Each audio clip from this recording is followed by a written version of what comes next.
Quando Will Eisner foi para a guerra, ele deixou The Spirit nas mãos de talvez a maior seleção de fantasmas que já apareceu em um estúdio. Entre 1942 e 1945, as tiras de jornal do Spirit foram escritas por luminares como Mayle Wade Wellman e Billy Woolfolk, enquanto as tarefas de lápis caíram para nomes como Jack Cole e Lou Fine. Neste programa, vamos falar um pouco de Lou Fine e Jack Cole, que mantiveram a chama do Spirit acesa enquanto Eisner estava na Europa. Eisner considerava Fine a epítome do desenhista honesto, sem falsidade, sem confusão, muito direto, muito honesto em sua abordagem. Joe Simon disse que ele e Jack Kirby consideravam Fine o seu artista favorito. Lou Kenneth Fine nasceu em Nova York em 1914. Ele estudou na Grand Central Art School e no Pratt Institute. Ele ficou parcialmente incapacitado pela poliomielite infantil e ansiava por ser um ilustrador. Entre suas principais influências estavam Jim Cornell, J.C. Leyendecker e Heinrich Clay.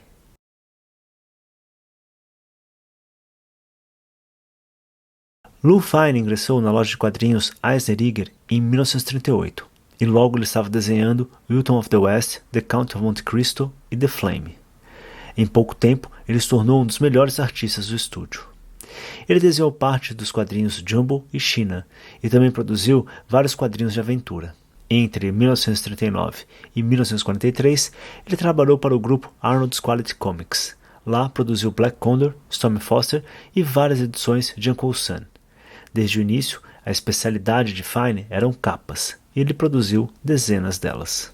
Lou Fine deixou a indústria dos quadrinhos em 1944 e passou a desenhar tiras publicitárias de domingo para os gibis.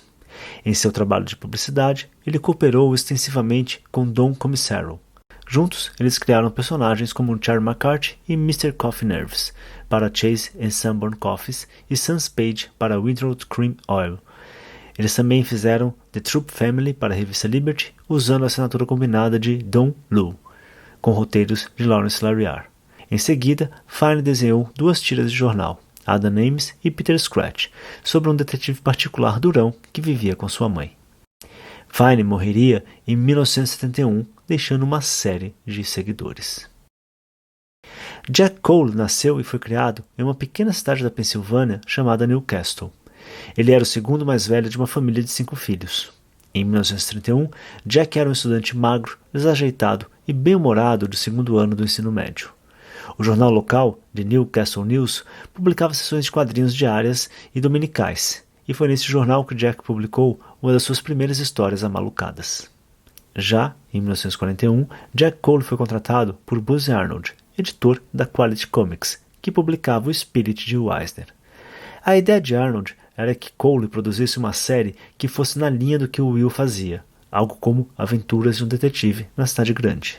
Não era por maldade que Arnold tinha sugerido isso, era apenas a preocupação de poder manter a produção de um dos maiores sucessos da Quality, o Spirit. Com isso em mente, ele pediu a Jack Cole que criasse esse novo personagem. O personagem seria o Midnight.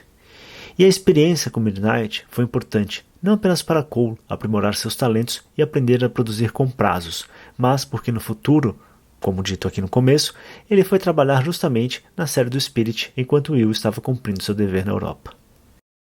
Mas Cole tinha mais em sua cabeça do que apenas trabalhar em uma variação não muito variada de um personagem já existente. Então ele bolou aquele que seria um dos mais inusitados super-heróis já criados, o Plastic Man, ou Homem Borracha aqui no Brasil. As histórias do Plastic Man são famosas por suas narrativas recheadas de humor despudorado, narrativa alucinante, inovação visual, erotismo underground e obsessões sombrias que se estendem desde o nascimento dos quadrinhos de super-heróis, passando pela Segunda Guerra Mundial e chegando aos dias de horror da Guerra Fria. Depois do Plastic Man, Cole se reinventou como cartunista para revistas masculinas encharcadas de sexo, quando a indústria de quadrinhos entrou em colapso no início dos anos 50. Cole atingiu o topo da sua profissão como principal cartunista da Playboy, criando desenhos de cair o queixo e ativar o sangue de qualquer um. Como se essa ascensão não bastasse, Cole se remodelou mais uma vez, transformando-se, do dia para a noite, em um artista de quadrinhos de jornal sindicalizado, a conquista cobiçada por um cartunista da geração Jack Cole.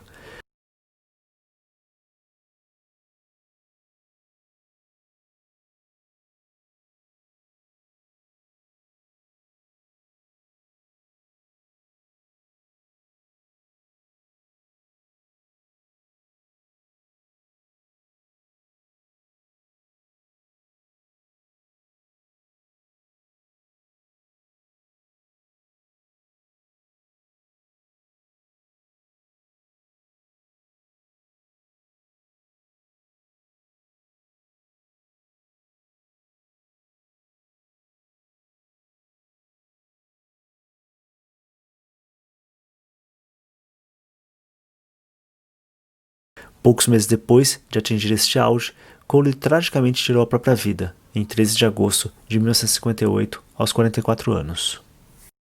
Ambos os artistas deixariam uma grande impressão nas gerações de futuros talentos, mas substituir um dos mestres mais conceituados do ofício era um esforço ingrato. Em sua introdução ao The Spirits Archives, volume 25, Tom Spurgeon argumenta que eles foram grandes criadores, cujo único crime foi não serem Will Eisner. E olhando pelas histórias coletadas neste volume, que abrange o grosso das histórias do Spirit sem Eisner, há uma coleção de aventuras sólidas e interessantes. Elas certamente se comparam de forma bastante favorável àquelas usadas por outros personagens da Era de Ouro dos quadrinhos. No entanto, The Spirit não é comparado com Batman ou com Superman. O Spirit existe em uma classe própria, comparada a si mesma. E essas tiras sofrem quando comparadas ao trabalho do criador original. Sem a inteligência e a criatividade que Eisner trouxe para seu trabalho, elas realmente sofrem um pouco. Examinando a composição da página, por exemplo, o uso do espaço ou mesmo a incorporação do logotipo na página de abertura, The Spirit não parecia tão ambicioso como antes.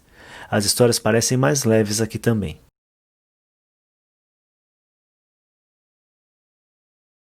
Mas também devemos lembrar aqui uma característica interessante desta fase do Spirit. A maioria das histórias pré-guerra do personagem tinha 8 páginas. Nas épocas das aventuras sem Will Eisner, a tira havia se condensado em 7 páginas. Sim, é apenas uma página de diferença, mas, dada a natureza já compactada da tira, era uma diminuição significativa. Isso não quer dizer que todos os problemas de plotagem ou ritmo aqui podem ser reduzidos à decisão de cortar uma página do recurso. Eisner poderia, é claro, contar ótimas histórias no espaço de 7 páginas, como demonstraria ao retornar. O trabalho de Eisner, escreveu William Pfeiffer, era uma reminiscência dos filmes expressionistas alemães, com suas origens nítidas e ângulos marcantes. Sua linha tinha peso. As roupas pesavam em seus personagens. Quando dobravam um braço, dobras profundas surgiram em toda parte. Quando o personagem de Eisner esmurrava outro, um punho de verdade atingia a carne de verdade. A violência não era um exercício de enredo exteriorizado, era a essência do seu estilo. Maciço e indigesto, coagulava como lava da página. Sozinho entre os homens dos quadrinhos, Eisner era um cartunista de quem outros cartunistas roubavam ideias. E Eisner retornaria ao Spirit. E se, em 1942, marcou o ano em que ele parou de escrever e desenhar o personagem, agora, em 1945, ele tinha a oportunidade de limpar o território para novos e mais ousados trabalhos. Assim, ele escreve Retorno dos Vilões de 42, uma aventura que apresentava vários vilões do passado do herói, em especial o Squid, Lula, um precursor óbvio do Octopus, até o fato de que seu rosto nunca tinha sido visto antes. O Squid é um ex-superagente nazista, mas aqui ele está privado de sua máscara e de sua causa, sem teto e impotente. Ele é apenas um mendigo patético na rua.